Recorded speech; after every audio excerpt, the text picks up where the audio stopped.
Welcome back to our teaching series entitled The Boys of Summer. In this lesson, we're going to look at the prophet Haggai. Haggai has a little brief book. It's comprised of 2 chapters. Those 2 chapters give us 4 sermons. 4 sermons that were delivered in the year 520 BC within about a 3-month period. Sometime from the end of August to the middle part of November in 520 BC. Historically, let me set the stage for you before we look at the text, because all the minor prophets that we've seen before are what we call pre-exilic prophets. That is, they are prophets that spoke to Israel and later to Judah before the nations disappeared into exile. Obviously, in 722 BC, the 8th century, Israel, you'll remember, the northern kingdom of 10 tribes, they are captured and carried away by the Assyrian Empire, only to disappear into history. About 150 years later, in 586 BC, Judah finally succumbs to the Babylonian Empire, and they are carried off into exile. The difference is, while Israel disappeared into history, assimilated into the Assyrian Empire, Judah remained distinct. They were allowed by God to maintain their identity. The remnant that God was going to use to eventually produce the Messiah and unfold this story of redemption required the survival of Judah. And so during the Babylonian captivity, you'll remember under the prophets that we've already seen, the minor prophets, but also the major prophets, including Ezekiel and Jeremiah, we find those stories being told that they would be carried off, defeated by the Babylonians, but that they would someday return, that God would supernaturally provide a way out of the exile. It would be for a 70-year period, and then they would return to the land of promise that God had reserved for His people. Well, the Babylonian captivity has taken place. Ezekiel was a prophet among the people in Babylon. Daniel spoke and acted within the halls of power of the Babylonian Empire. He had the ears and the attention of Nebuchadnezzar himself. As the Babylonian Empire is defeated, they are conquered by a new superpower called the Medes and the Persians. The Babylonians really were overthrown by a Persian king whose name was Cyrus. And Cyrus was followed on the throne of this new superpower by a man named Darius. Darius was supernaturally used by God, inspired by the Spirit of God, to provide the supplies for Judah to be released from their obligations in the empire and to return to their own land. The story is told basically in the books of Ezra and Nehemiah. Ezra and Nehemiah are earlier in the Old Testament because they're considered to be part of what are called the historical books, but they're actually at the very end of the story of the Old Testament. Ezra and Nehemiah tell the historical development, 3 different waves of refugees returning to the Promised Land, and led by 3 different leaders. The first leader was a man by the name of Zerubbabel. He was the grandson of one of Judah's kings, and he brought the first wave of exiles back into the land. And we'll see that Zerubbabel was responsible for rebuilding the temple. Following that wave of exiles, there's a second wave that comes under the leadership of a man named Ezra. And then the third and final major wave of returnees is led by Nehemiah. Zerubbabel built the temple. Ezra came and restructured the government and helped put into place the service of the temple. And then Nehemiah comes and becomes the governor of the area under the Persian Empire, and leads to the rebuilding of the wall around the city of Jerusalem. All of that happens at the end of the exile, And the last three books that we have in the Old Testament are the prophets Haggai, Zachariah, and Malachi. These are all called post-exilic prophets. The exile is wrapping up. The people are in waves returning to the promised land. And these prophets are no longer really speaking what we saw in all of the previous prophets. The overriding message was, judgment is coming, judgment is coming. You've disobeyed, you've broken the covenant, judgment is coming, but there's hope. But there will be a remnant. But my plans for you will not go uncompleted. That was the message before the exile. Now, after the exile, there's a shift, and these last three prophets will have a different feel to them than the 9 prophets that we've seen before in this collection that is called the Minor Prophets. Haggai and Zechariah are contemporaries. They both, Haggai was in the last part of 520 BC. Zechariah speaks from about the end of 520 to about 518 BC. We'll look at Zechariah next week. Haggai has a message, and he has a really significant impact on the story of the Old Testament, because unlike the pre-exile prophets who often seem to go unheeded, unlistened to, they were frustrated in their ministries because God's people would not respond to the Word of God.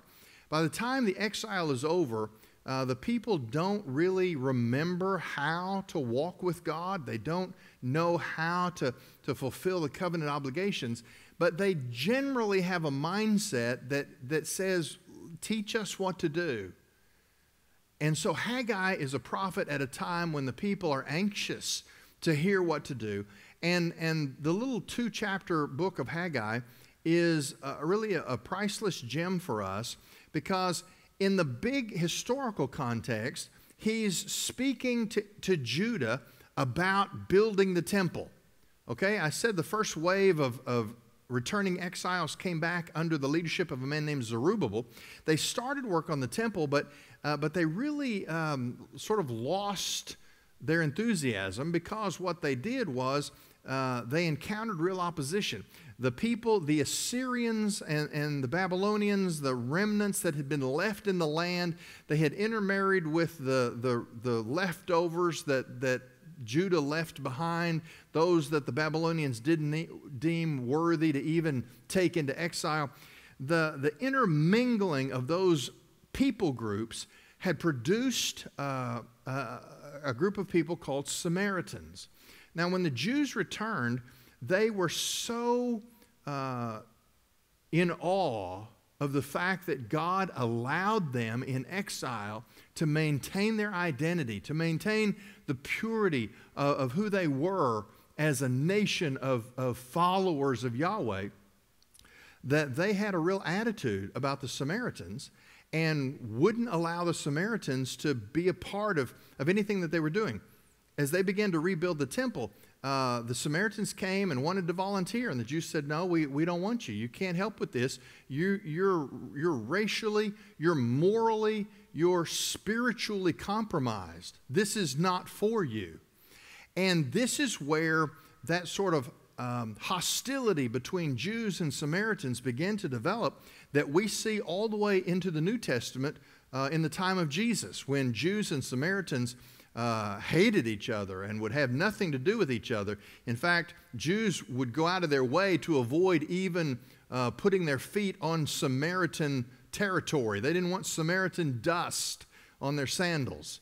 That rivalry in the New Testament started right after the exile, with the Jews returning and sort of shunning those who had been left in the land. As a result of that, the Samaritans began to harass the Jews and challenge them and cause them problems. And the constant opposition, as well as just the difficulty of life. I mean, they're trying to rebuild a temple in a city that has no walls. It has very few houses. It's been razed to the ground, basically, and it's been rubble for 2 generations. And they're trying to build it back up, only to have the surrounding peoples attempt to daily undo whatever it is they were able to accomplish that day. The people were discouraged. They didn't think that this return, they came back with such optimism and hope, and it didn't look like it was going to go anywhere. And Haggai is the prophet that God raises up to re-inspire, to re-enthuse his people to stay the course and to accomplish the great things that God had put in front of them. Haggai's 2 chapters, in a historical context, are about encouraging the people to build the temple, to get on with things. But it's timeless because what he's really saying is, if you're going to do anything great for God, you need to re-examine your priorities. You're spinning your wheels. You're running on a hamster wheel in a cage because you're not making God a priority, and he's withholding the blessings. He's withholding the success that he wants to give you, but he's waiting on you to cry out to him. It's a great little book. Let me read a couple of background verses from the book of Ezra, just so that you can see the story that I've unfolded to you. Let's see. In Ezra chapter 4, verses 4 and 5, it says, "Then the people who were already in the land, those who were in the promised land, these half-breeds, they discouraged the people of Judah and made them afraid to build the temple. They also bribed officials to act against them, to frustrate their plans throughout the reign of King Cyrus of Persia and until the reign of King Darius of Persia." Now, if we go over to the 5th chapter in Ezra, he's going to give us another little mention, and Haggai shows up here. In chapter 5, verse 1, it says, "But when the prophets Haggai and Zachariah, son of Iddo, prophesied to the Jews who were in Judah and Jerusalem in the name of the God of Israel who was over them, then Zerubbabel, son of Shealtiel, and Jeshua, son of Jozadak, began to rebuild God's house in Jerusalem. The prophets of God were with them, helping them." It's a great story because unlike the prophets who were so often frustrated by a refusal to be heard, Haggai had a great success as a ministry. And all we have are 4 really brief sermons that are just compiled in these 2 chapters. And these sermons, 1 in the 1st chapter, 3 that make up the 2nd chapter, and these sermons are clearly not the extent of Haggai's ministry, but just a sampling of the way that, speaking with the authority of God, he encouraged the people to set their priorities right, to get back involved. It's a timely lesson because it fits the world in which we live, where people are discouraged. They think that the church is losing the battle, that the culture is winning. And the message here is, set your sights on the right things. Put your priorities in place. Seek after God, and he will give you the success that he's promised. And the people responded, and the temple was built. Now, let's look at these 2 brief chapters of Haggai. And in the 1st chapter, I've called this point, "Be careful and consider." Because what the prophet is going to do is he's going to call the people's attention to stop and analyze, to self-inventory their spiritual walk, and to see that the things that are causing them frustration, the things that seem to be working against them, are really just the result of their abandonment of their pursuit of God as a priority. And the message of the prophet is, you reorder your priorities, and what you'll discover is God will reorder your results. Haggai chapter 1, verse 1. Oh, and all the way through this little book, obviously 520 BC is much easier to pin down than Amos and Hosea, the prophets that were in the 8th century, a couple of hundred years before. This is much closer to the New Testament period, and so we see some real historical references throughout this book that allow us to precisely say, as I said, these sermons were delivered between August and November in the year 520 BC. Verse 1. In the 2nd year of King Darius, on the 1st day of the 6th month, the word of the Lord came through the prophet Haggai to Zerubbabel, son of Shealtiel, the governor of Judah, and to Joshua, son of Jehozadak, the high priest. The Lord of armies says this, these people say the time has not come for the house of the Lord to be rebuilt.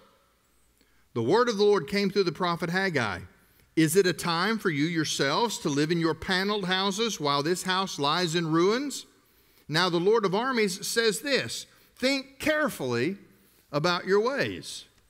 He starts right off by saying, I want you to do a spiritual inventory because here's the lesson that you've got to capture. Wrong priorities produce spiritual laziness. What had happened was, as they left Babylon, and particularly when Darius was king, they were given the resources to rebuild the temple. They had the wood, they had all of the supplies that were needed to rebuild the temple. But when they got there and realized that life was tough and that building the temple was an uphill battle and things were hard, guess what they did? They took the supplies meant for the temple and they built themselves nice houses. This is what the prophet means when he says, you're living in paneled houses. In other words, these weren't stone, these weren't adobe mud. These were houses that had been built with the physical resources meant for the temple. They were, by those standards, they were plush. The walls were paneled with the finest wood. How did political refugees get houses this nice? Because they filched the materials meant for the house of God. They had become spiritually lazy because of the difficulty of the day in which they lived. And the prophet says it's because you have wrong priorities. You don't have time. In fact, that's the way he puts it. Apparently, this is what he was hearing from the people. The word of the Lord came to the Lord. Is it a time for you yourselves to live in your paneled houses while this house lies in ruin? In other words, they were saying, we're going to build the temple. We're going to get to it one of these days. But right now with the Samaritans and with no wall around the city, now's not the right time. It's a sign of wrong priorities when God says, this is what I want you to do, and I'm giving you all the resources to make it happen, and we sit back and go, yeah, but, it's not a good time right now. We'll get to it eventually. Do you know what happens when your spiritual life is based on a we'll get to it eventually mindset? You do know that people who say, I'll get to following God, I'll start following Jesus eventually, someday, at some point, after my kids are grown, after my job gets easier, after we sell the next house. It's always something. You know what the enemy is going to do? He's going to make sure that your life stays busy and occupied so that eventually never gets here. That's what Haggai starts by saying. You've said that you're going to do this eventually. There'll be a time, but now's not the right time. And yet, you've taken what God meant for his house and you've had plenty of time to build nice houses for yourself. See, your priorities are wrong. Well, verse 6. After saying, think carefully about your ways, the prophet is going to help them by outlining what those ways are. Verse 6, he says, you have planted much, but harvested little. You eat, but never have enough to be satisfied. You drink, but never have enough to be happy. You put on clothes, but never have enough to get warm. The wage earner puts his wages into a bag with a hole in it. The Lord of armies says this, think carefully about your ways. It's an interesting sermon because Haggai says, let's take inventory. You make clothes, you buy clothes, you get clothes, and yet they never seem to keep you warm at night. You go out and you plant seed and you harvest, but you never quite get a harvest that matches the expectation based on the work that you've put in. He says the worker takes his income, his salary, and he puts it in a purse that has holes in it. In other words, no matter what they do, no matter how hard they work, there never seems to be enough to make ends meet. There never seems to be enough to go around. They always seem to be living on the edge of subsistence. Haggai's going to come back and say, do you think that your inability to get ahead is because God is letting you find out what it feels like to live life in your own power? What if we tried an experiment? What if you committed yourself to the Lord? What if you made the pursuit of God a priority? What if you put all of the stewardship of your resources at His disposal and lived by God's priorities? What might happen there? I run into people all the time who say, I don't have time to come to work, man. I'm just working nonstop. I work 7 days a week. I'm just trying to take care of my family. I can't give to the church because it's just all we can do to get through the budget and have enough to put food on the table to the end of the month. Haggai's question is a real question. Why don't you consider this thought experiment? Instead of killing yourself working 7 days a week, instead of living paycheck to paycheck, what if you made a decision to trust God and put Him first as priority? See, Jesus had that odd little comment in Matthew chapter 6, right smack dab in the middle of the Sermon on the Mount. He says, if you'll seek God first and His kingdom, all the stuff that are God's priority in this generation, if you'll seek Him first, He'll add these other things that you're trying so hard to get a hold of. He'll give them to you. But it's a matter of priority. Well, God should, I'm a child of God. He should just supply me right now. Yeah, but see, from God's perspective, He wants your heart to have a passion, a hunger for Him. And so He's not punishing you, but you've decided to be responsible for your own life. You've decided to be responsible to pay your own bills. You've decided to be responsible to make ends meet and to provide for yourself. So God sits back and He says, okay, when you figure out that you need me, then give me a holler. That's what Haggai is asking the people of Judah. You have turned your priorities upside down, and what you're discovering is the harder you work, the faster you run, the more you sweat, the less success you seem to have. Why? Because God's mad at you? No. Because you weren't made to pay your own bills. You weren't made to be responsible for the details of your life. You were made to be in fellowship with God and to trust that He provides lovingly for His children. Well, wrong priorities produce spiritual laziness. They produce emotional futility. But look at verse 8. God's going to explain this discontented life that they're living.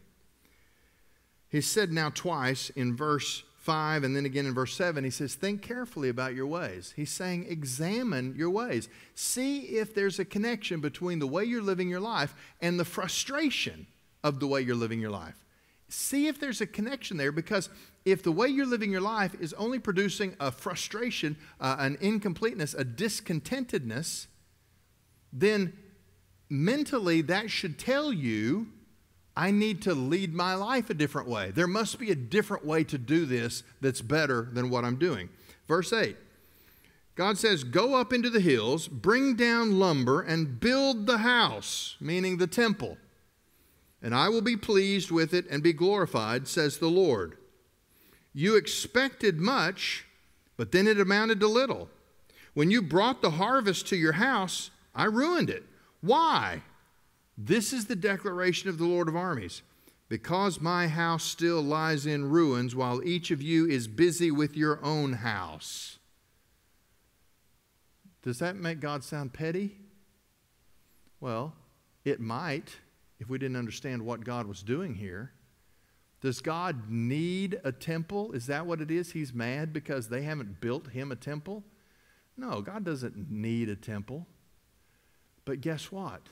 The people of Judah, if they were going to succeed in being the people who carry the story of redemption all the way to the Messiah, if they're going to live up to the covenant, if they're going to be the nation through whom all the nations of the earth are blessed, if they're going to be who God created them and redeemed them and protected them and gifted them to be, if they're going to be that people, guess what they needed? They needed a temple where they could cry out to the presence of the God who loved them and who chose them and who provides for them. This is not some petty God saying, I'm not going to bless you in your house until you give me my house. This is a God saying, I'm not going to give you success in the wrong priorities because long term, it's in your best interest to have the right priorities. And the right priorities is you need to come find me. And in that day, that meant building a temple and making a place where they could seek God. Verse 10, he says, so on your account, the skies have withheld the dew and the land its crops. I have summoned a drought on the fields and the hills, on the grain, new wine, fresh oil, and whatever the ground yields, on man and animal, and on all that your hands produce. God says, I have put a hold on your success. I've put a block on all your prosperity, not because he's mad at you, not because he's jealous that you haven't given him something or done something for him, but because he knows that what's best for you is to take your eyes off of those things. He's trying to make sure that the things that have occupied their attention do not give them satisfaction. Rolling Stones, the #1 song of the 20th century in America, Rolling Stones, Can't Get No Satisfaction. That is a song of secular discontentment with the world. And yet, it could easily be the song of the people of Judah in Haggai's day because they were working plenty hard, but nothing ever seemed to work out for them. They couldn't get any satisfaction. Why? Because God was not willing to allow them to be satisfied by lesser things because he had something greater for them. Man, I cannot catch a break. God won't let me have a good job. I can't get a right paycheck. Every time I get a little bit of money, the car breaks down. God must be mad at me. No. God's not mad at you. In fact, God has great things in store for you, but he refuses to let you settle for satisfaction in unimportant stuff. Your paycheck is not where you're meant to find satisfaction. Your job, your house, your car, those things are not meant to be what bring you peace. It is in finding the Lord. And guess what? Jesus tells us when we seek the Lord first, his kingdom, his priorities, his agenda, guess what? Then he throws those things in. But he wants to make sure our contentment is not in stuff, but it's in him. Well, look at the closing verses of chapter 1, because this is the only real sermon in Haggai where we're given a clear picture of the response of the people. But this is why I think Haggai had a wonderful ministry, because even though we have just a little taste of it, it's clear that unlike the minor prophets that have gone before, who were often abused and ridiculed and persecuted, the people listened to Haggai and they responded. Verse 12. Then Zerubbabel, this is the governor, this was the leader of that first wave of refugees. Zerubbabel, son of Shealtiel, the high priest Joshua, son of Jehozadak, and the entire remnant of the people obeyed the Lord their God and the words of the prophet Haggai, because the Lord their God had sent him. So the people feared the Lord. They responded. They absolutely wanted to be taught. They wanted to learn how to have that contentment, how to find that satisfaction. And when God gave them a man who would teach the Word of God, they responded with reverence. When it says they feared the Lord, it means that they acknowledged that God was God and they were not. And they were ready to make the changes necessary because they wanted to have what God had for them. Verse 13. Then Haggai, the Lord's messenger, delivered the Lord's message to the people. And get this. This is the message he delivered. I am with you. This is the Lord's declaration. Can you imagine a people trying to rebuild a city, a temple, a culture, a government that had been utterly wiped out just 70 years before? I mean, they are pioneers starting essentially from scratch. You know what they needed? They needed to hear what Joshua heard. When Joshua, after 40 years of Israel wandering in the wilderness because of a sin of a generation that God allowed to die off, when they finally cross over into the promised land, God comes to Joshua in the first chapter of that book, and he says, Joshua, don't be afraid. Joshua, I'm here with you. Joshua, 40 years ago, the people ran away because they found out there were giants in the land. Well, guess what? There are still giants in the land, but I'm with you. Don't be afraid. These people coming out of Babylonian captivity hundreds of years later, they were starting at the same zero starting point that Joshua and the people were starting at when they first crossed the river and came face to face with a walled city called Jericho. They needed to hear God say, I'm with you. But all they needed to do to get that from God was for them to revere Him, to fear Him, to humble themselves and say, we want God's plan for us. That's the hope for our satisfaction. That's the promise for our success. That's the good plan for our future. And God heard those people as they humbled themselves, as they came back and said, we want God more than we want paneled houses, more than we want successful harvest, more than we want anything else. We want God. And through the prophet, the Lord's messenger, God said, I am with you. Listen, we need to hear that.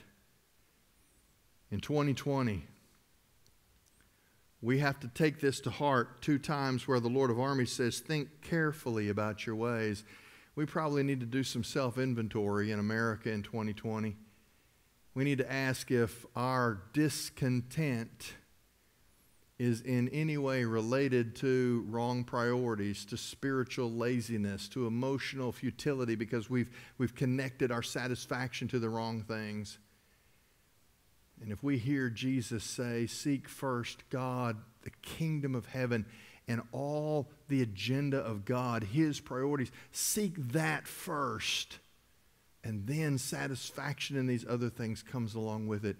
If we find ourselves on our knees asking God to be real to us, I think in 2020 we're going to hear God whisper in our ears. I know it looks bad out on the streets. I know there's riots in the cities. I know buildings are burning. I know that there are people hiding in unjustified fear in their houses from some invisible predator that they think is stalking them in the streets. But I want you to know I'm with you in the middle of a pandemic, in the middle of civil and social unrest, in the middle of the rebellion of a nation that once knew God, that has turned away and rejected Him, in the middle of a nation that applauds when renegades burn Bibles in the streets.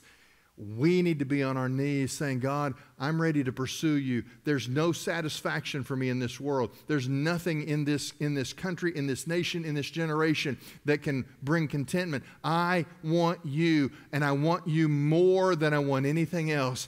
And God will say, I'm with you. I'm with you. And so, verse 14, the Lord roused the spirit of Zerubbabel, son of Shealtiel, governor of Judah, the spirit of the high priest Joshua, son of Jehozadak, and the spirit of all the remnant of the people.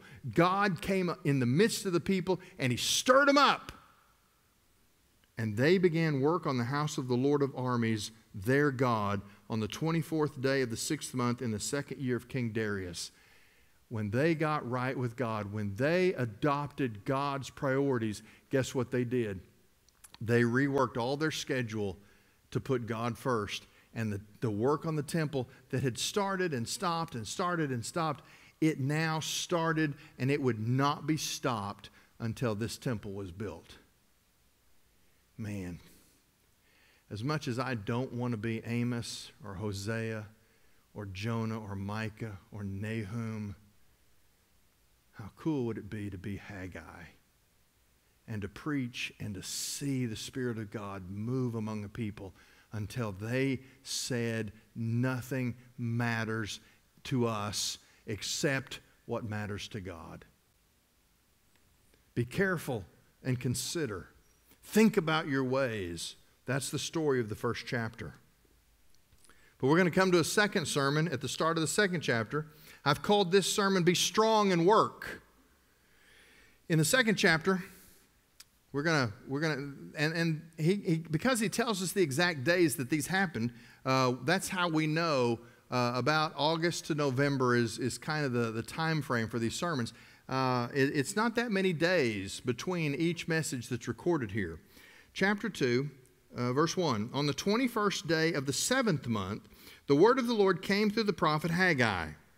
Speak to Zerubbabel, son of Shealtiel, governor of Judah, to the high priest Joshua, son of Jehozadak, and to the remnant of the people. Who is left among you who saw this house in its former glory? How does it look to you now? Doesn't it seem to you like nothing by comparison? Now, this is an interesting way to start a sermon, because they have now they finished the work. They threw themselves into it with full abandon, and they build the temple. And the prophet stands up, and I think he's responding to what he's hearing among the people. You see, what had happened was that first temple, the one that had been destroyed 70 years earlier by the Babylonians, that was called Solomon's temple. The materials for that temple were collected by King David in really what was considered the golden era of Israel. David was not allowed, because of his sin, to actually build the temple, but God allowed David to collect the materials. He got the cedars of Lebanon. He got the finest materials, and he collected them from all over. I mean, the ancient temple that David collected the material for, and Solomon his son actually constructed. We see the dedication ceremony in the early chapters of 2 Chronicles, where Solomon offers a prayer and God makes promises, and the cloud of God's presence comes and fills up the temple. That was the dedication of the temple. Listen, that was almost one of the wonders of the ancient world. That temple was amazing. I mean, covered with gold trim, the finest polished woods, craftsmen from all skill sets that had hand carved different parts. Everything was fashioned by the best of the best in each professional field. I mean, it was a legendary building. And when they got back after 70 years, what they realized is the Babylonians hadn't even left one brick on top of another. I mean, it was gone. It was rubble. And so they built this second temple. And that's what it's called, the second temple. But the problem was, even with the resources that they were able to pull together, even with what the Persian government provided, it It just didn't match the other one. Now, most people in Jerusalem on that day, when it's time to dedicate the second temple, we read this story back in the book of Ezra. Most of them celebrated because it's all they knew. But it tells us in the book of Ezra that there were the old men, the ones old enough to have seen Solomon's temple before the exile. That would have been people who were 90, 100 years old. It says that at the dedication of the second temple, they wept because it just couldn't compare. It was a shadow of that first temple. Well, Haggai, in that context, hearing the talk of the people, even those who hadn't seen the last temple, they'd heard the stories, and the telling of that temple had not lost anything in the retelling over those generations. They were very painfully aware that this temple really didn't measure up to that temple. Didn't have the handcrafted amenities. It just didn't have the beauty of the architecture and the design. And so there was this response of, it just is what it is. And so the prophet, speaking from God, acknowledges this feeling. Who is left among you who saw this house in its former glory? How does it look to you now? Doesn't it seem to you like nothing by comparison? God, through Haggai, is acknowledging what the people are feeling right now. This building that we just built, it's really nothing compared to what we once had. Verse 4. Doesn't it seem to you like nothing by comparison? That's what the people felt. Verse 4.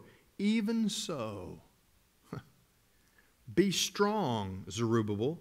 This is the Lord's declaration. Be strong, Joshua, son of Jehozadak, the high priest. Be strong, all you people of the land. This is the Lord's declaration. Work, for I am with you, the declaration of the Lord of armies. This is the promise I made to you when you came out of Egypt, and my spirit is present among you. Don't be afraid.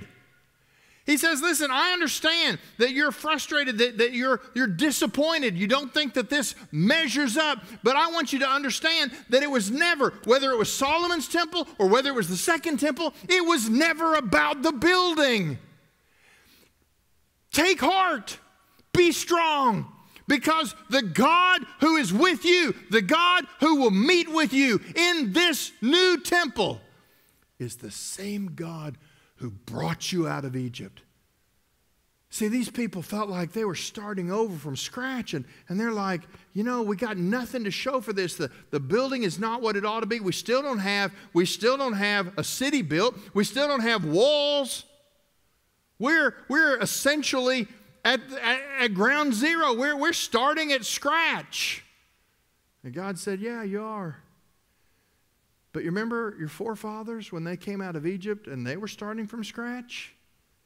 They didn't have a place to go. They didn't have a home. They were nomads.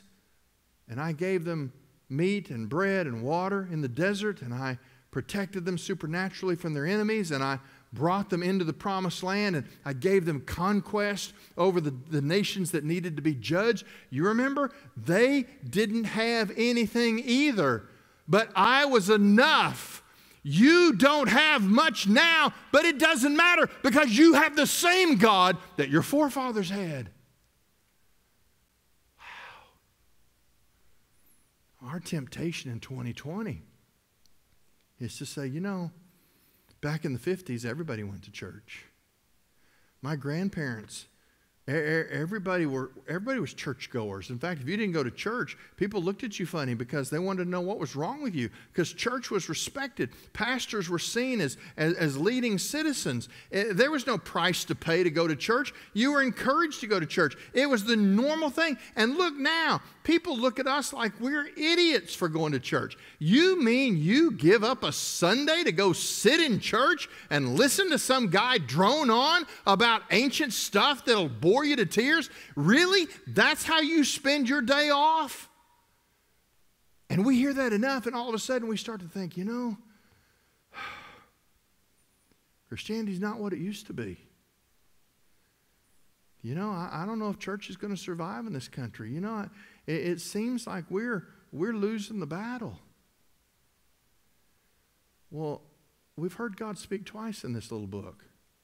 The first time, when God's people rearranged their priorities to make Him the object of their pursuit, the focus of their energy, He whispered in their ears, "I am with you."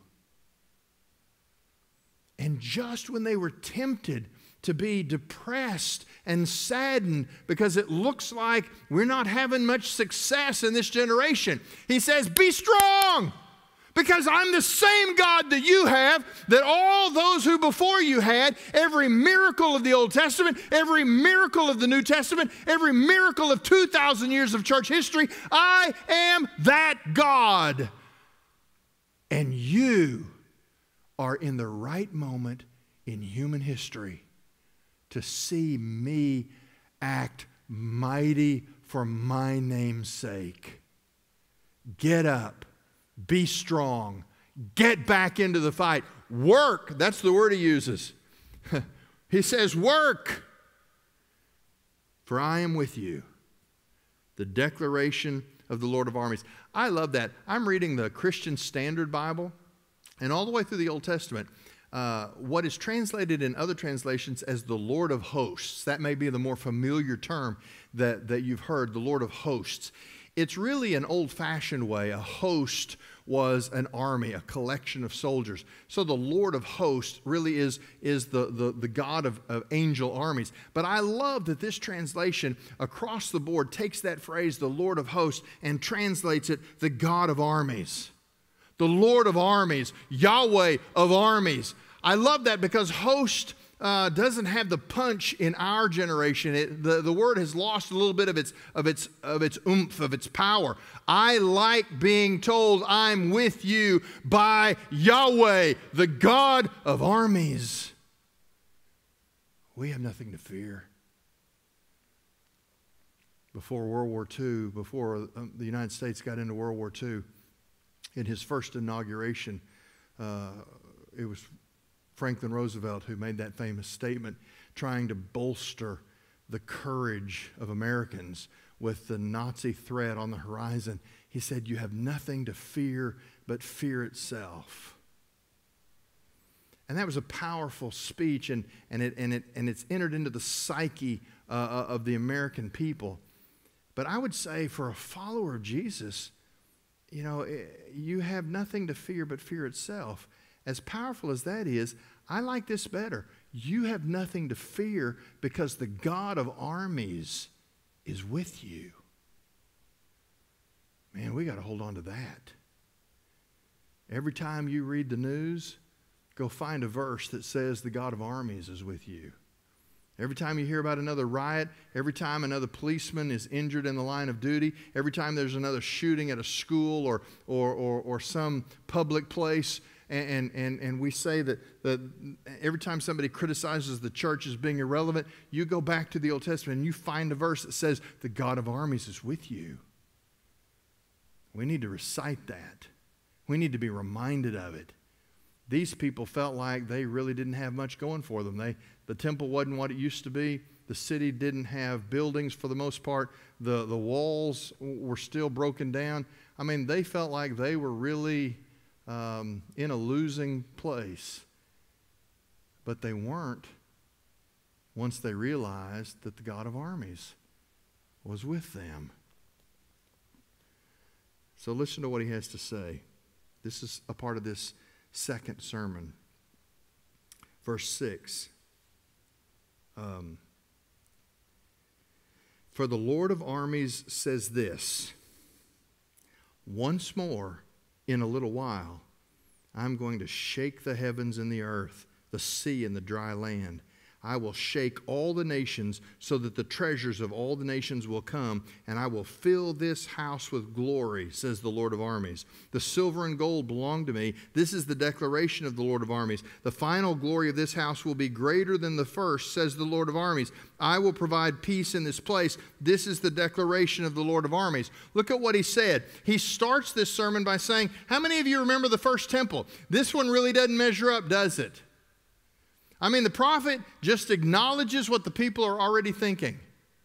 But then when God comes into the conversation and he begins to speak, he says something extraordinary. I'm about to shake this generation.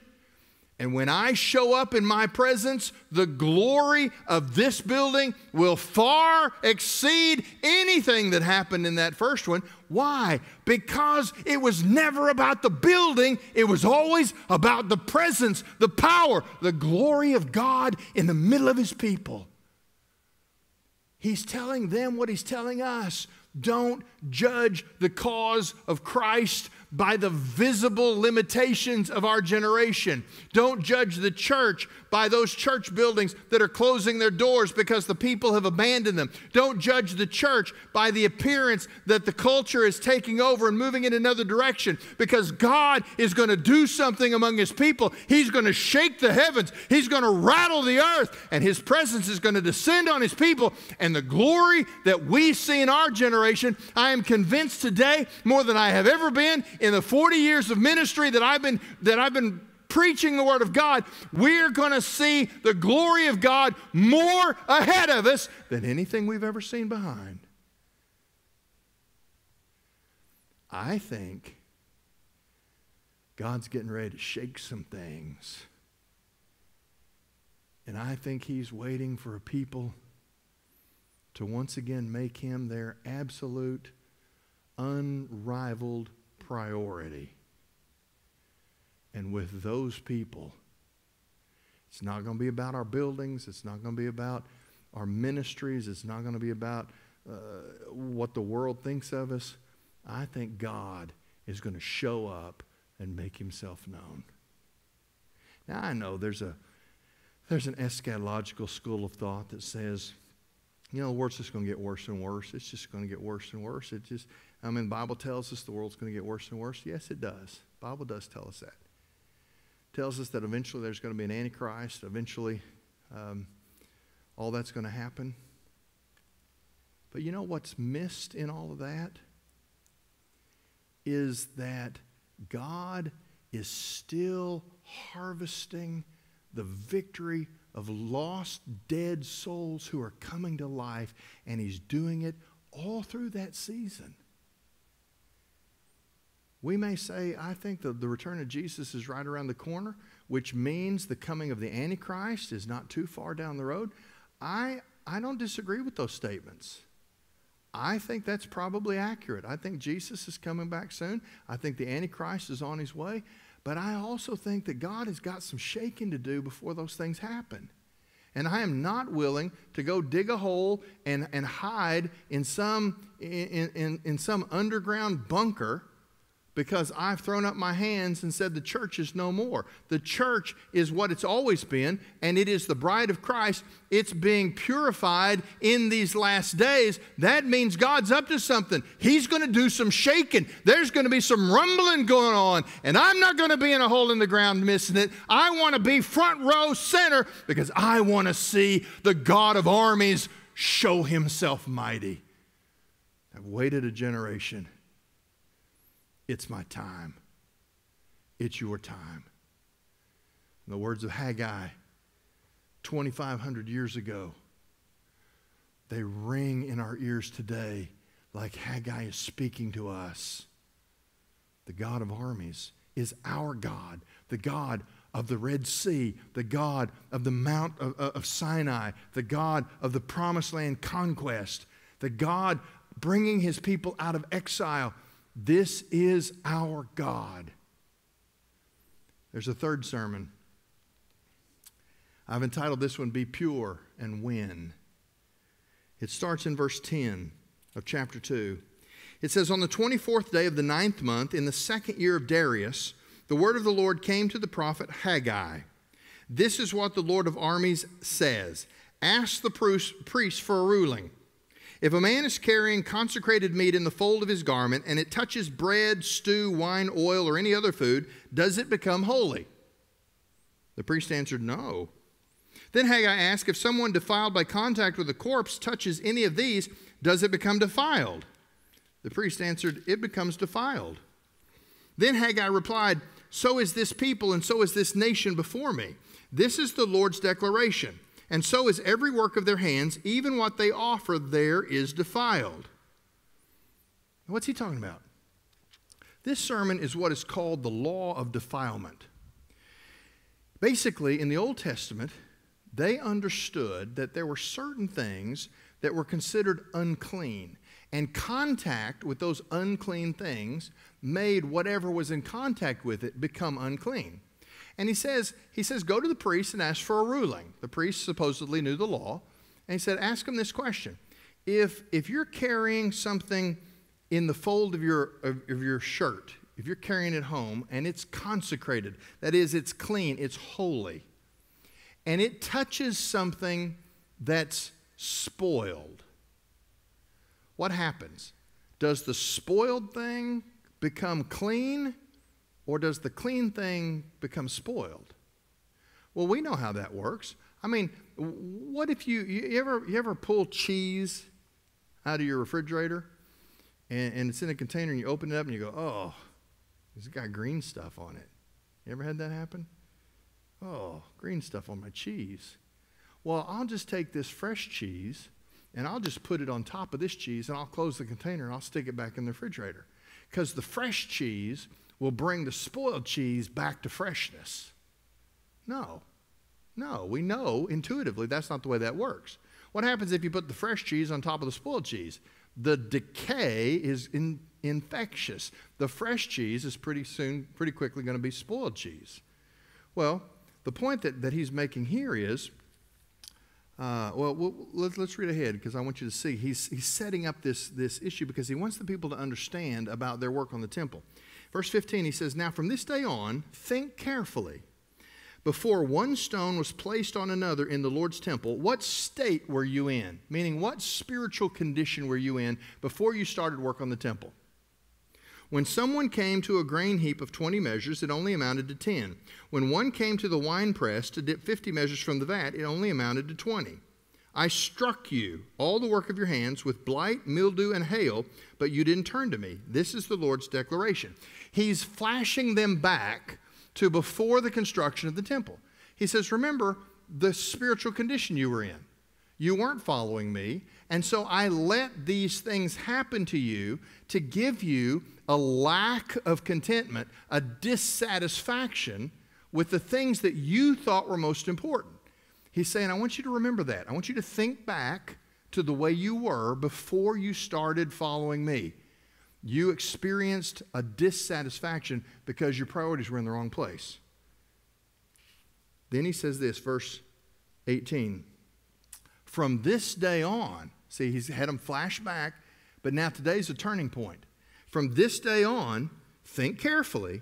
From the 24th day of the 9th month, from the day the foundation of the Lord's temple was laid, think carefully. Is there still seed left in the granary? The vine, the fig, the pomegranate, and the olive tree have not yet produced, but from this day on I will bless you. Now, what he's saying is, he's helping them analyze what he's doing among them. Think back, before you reordered your priorities to follow me, you couldn't get satisfaction. Your harvests were always less than you hoped for. I mean, I love that image. The worker was putting his money in a purse that had holes in it. There was never enough to get by. You couldn't sustain yourself. But he says, since the day you laid the foundation for the temple, that's a picture of saying, since the day you drove a stake in the ground and said, from this day forward, God is my priority. He said, now, is there any seed left in the granary? What he means by that is, haven't you, in anticipation of my blessings, haven't you taken every last seed out of the granary and planted it in the ground? I mean, they took everything they had and went out and planted the harvest, because now, with the promise of God, they're living in anticipation of some tremendous result, because God has now shown pleasure that they're pursuing Him first, and He's playing out in their lives what Jesus will tell us 500 years later in the Sermon on the Mount: seek first the kingdom, the priorities of God, and then He'll give you all these other things that you need. He says, I want you to think about it. I want you to pay attention to it. Remember, before your decision to follow me, how things were, and now that you're following me, the fruit, the olive trees, the fig trees, all of that hadn't blossomed yet.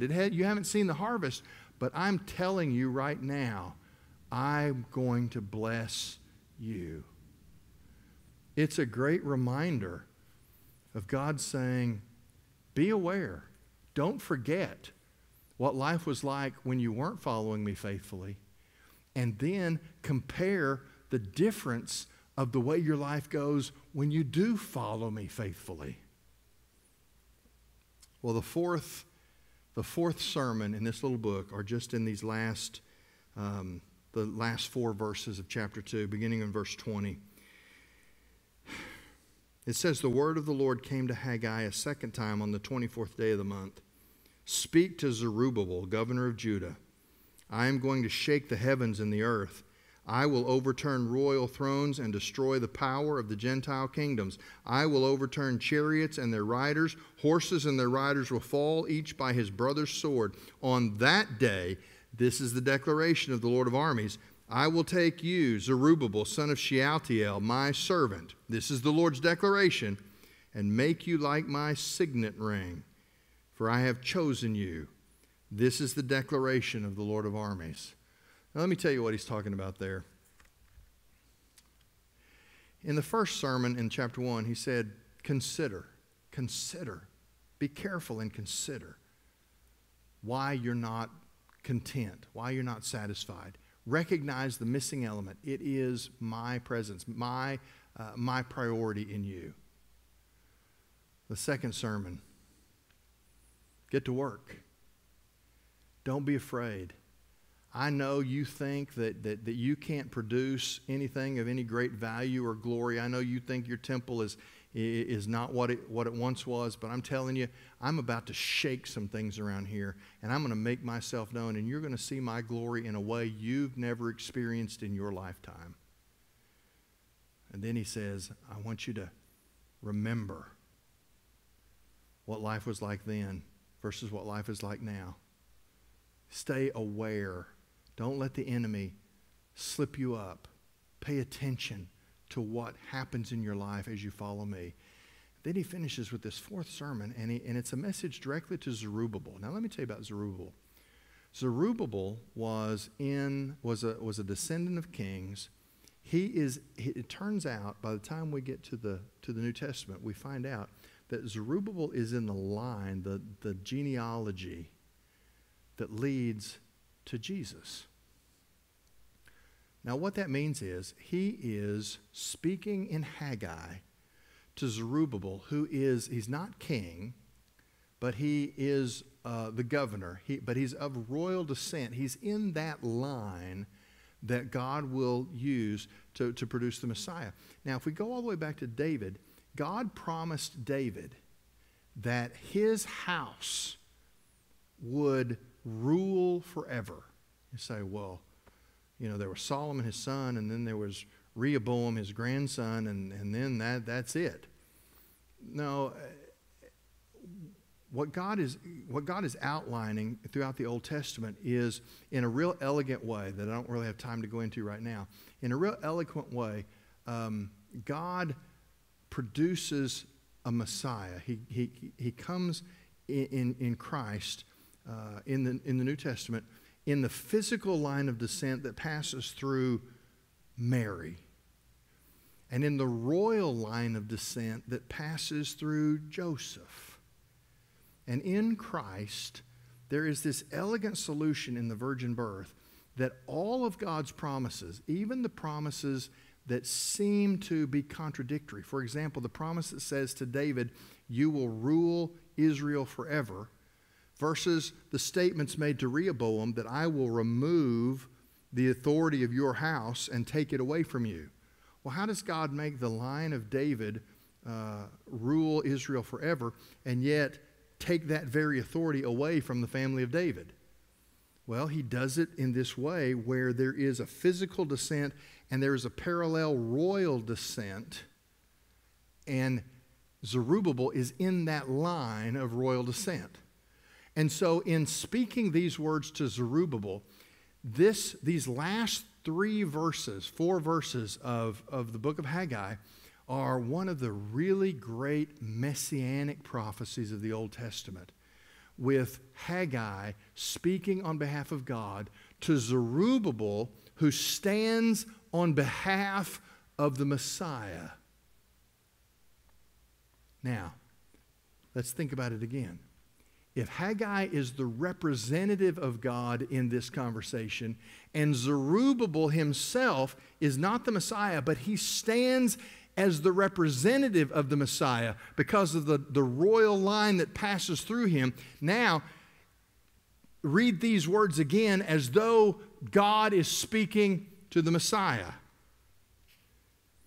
I'm going to shake the heavens and the earth. I will overturn royal thrones and destroy the power of the Gentile kingdoms.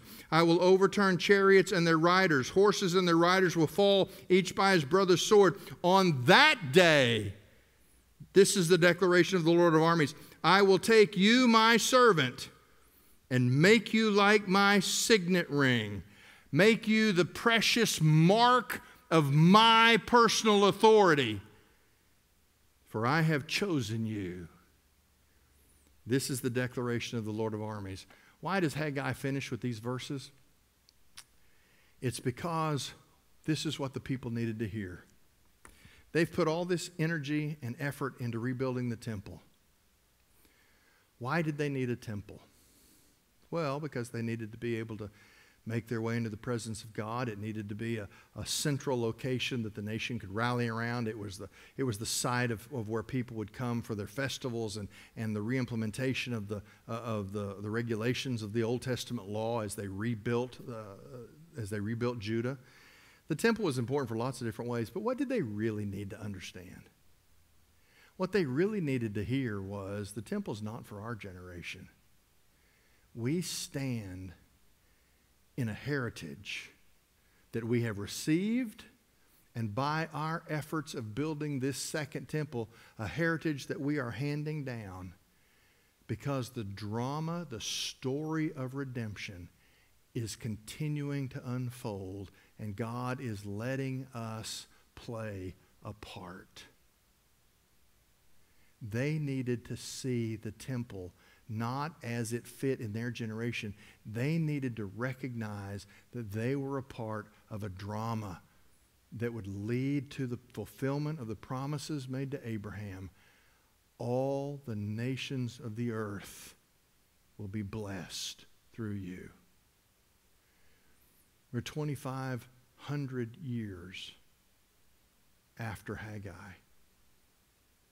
But you know, there is an encouraging word for us from God that says, listen, 2020 is not the end of the road for the church. The 21st century is not where Christianity sort of peters out and dies off. We have received a heritage, a legacy that has been handed to us through Zerubbabel all the way to Christ, and from Christ, this thing called the church, the bride, and for 2,000 years, we have received that. Paul says the gospel was handed to him without blemish, and it was his job to hand it to the next generation the same way, without blemish. This generation, this year, this season, this is not where Christianity dies. This is where we wake up and think the God of armies has made a declaration. And what he is saying to us, the people of Evergreen, the people of Christianity in this generation, I'm going to do some shaking. I'm going to overthrow some thrones. I'm going to mess up some political powers. And you, because I have chosen you, you are going to see my purposes unfold until I decide that it's over. I don't know what's going to happen in the next few years in this country, but I do know this. We're called to take inventory of our priorities. We're called to work hard at the priorities that God has given us. We're told to be pure in our walk with Him. And all of that leads to this confidence, this unshakable certainty that whether we see it or not, we will eventually see it someday, because the cause of Christ, passing from those who went before us, through us, to those who come after us, we win.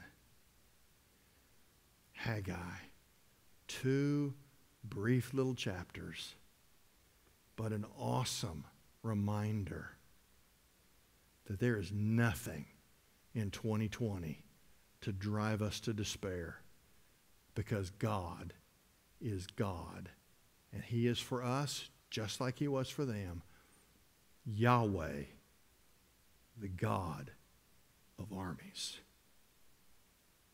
God bless you.